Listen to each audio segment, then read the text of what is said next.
नमस्कार प्यारे भक्तों, आपका स्वागत है मेरे चैनल सोनी वीडियोस पर। कैसे हो आप सब, ये सब बताने के लिए कमेंट बॉक्स में जय श्री राधे अवश्य लिखें।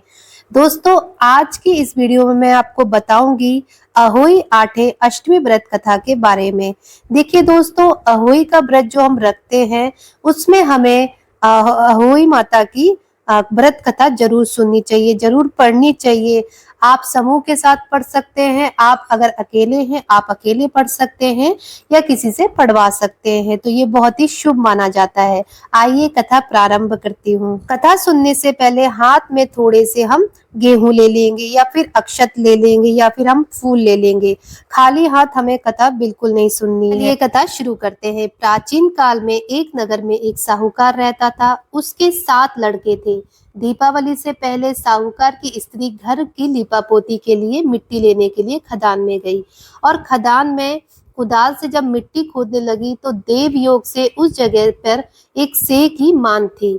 सहसा उस स्त्री के हाथ से कुदाली सेह के बच्चे को लग गई, जिससे सेह का बच्चा उसी क्षण मर गया। यह हत्या हुई देखकर उस स्त्री को बहुत दुख हुआ, परंतु अब क्या हो सकता है।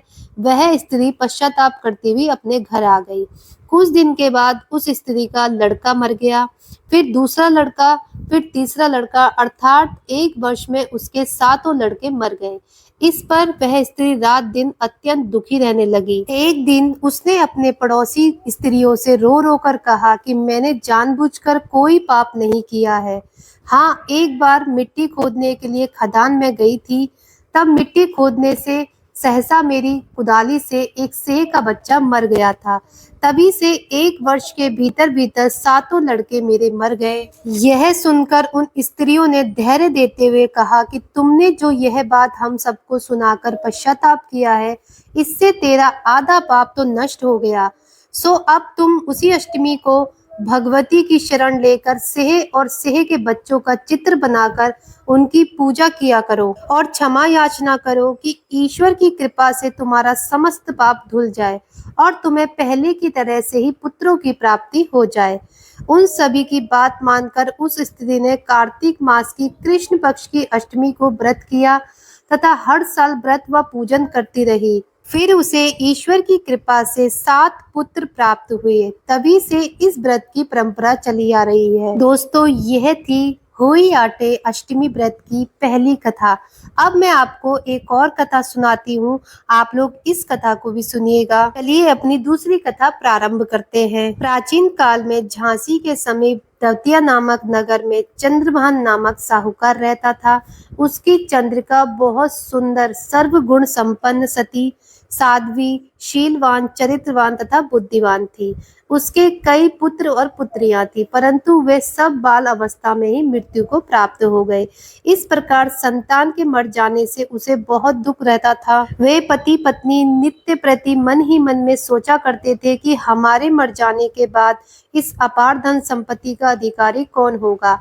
एक दिन उन दोनों ने निश्चय कर लिया कि इस समस्त धन संपत्ति को त्याग कर कहीं वन चलकर भजन करेंगे। ऐसा विचार करके वे दोनों अपना सब घर द्वार ईश्वर भरोसे पर छोड़कर जंगल को चल दिए। जब चलते चलते वो दोनों प्राणी थक जाते तो कुछ देर ठहरकर विश्राम करते और फिर चल पड़ते। इस प्रकार चलते चलते वे दोनों प्राणी बद्रिका आश्रम के समीप शीतल कुंड पर जा पहुंचे। वहां पहुंचकर उन दोनों ने खान पान आदि सब त्याग दिया और निराहार अपने प्राणों को त्याग देने का निश्चय कर लिया। इसी तरह बिना आहार जल पान के जब 7 दिन व्यतीत कर लिए, तब 7वें दिन आकाशवाणी हुई कि तुम दोनों प्राणी अपने प्राण मत त्यागो। यह सब दुख तुम्हें तुम्हारे पूर्व जन्मों के पापों से भोगना पड़ा है।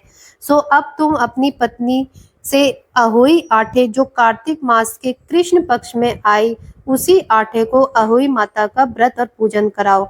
तब अहोई नामक देवी प्रसन्न होकर तुम्हें साक्षात दर्शन देंगी। तब तुम उससे अपने पुत्रों की दीर्घायु मांग लेना और व्रत के दिन तुम रात्रि को राधा कुंड में स्नान करना।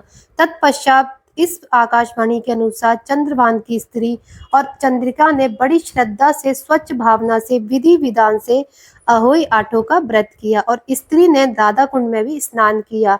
जब वे दोनों स्नान कर वापस लौटे तो उन पर प्रसन्न होकर अहोई माता ने दर्शन देकर वर मांगने को कहा। तब उस साहूकार ने हाथ जोड़कर कहा कि हे माता, हमारे बच्चे कम आयु में ही मृत्यु को प्राप्त हो जाते हैं, सो आप बच्चों को दीर्घायु होने का वरदान देने की कृपा कीजिए। अहोई माता ने उन दोनों की मनोवृत्ति को जानकर उन्हें मुंह मांगा वरदान दे दिया। यह कहकर अहोई माता वहीं अंतर्ध्यान हो गई।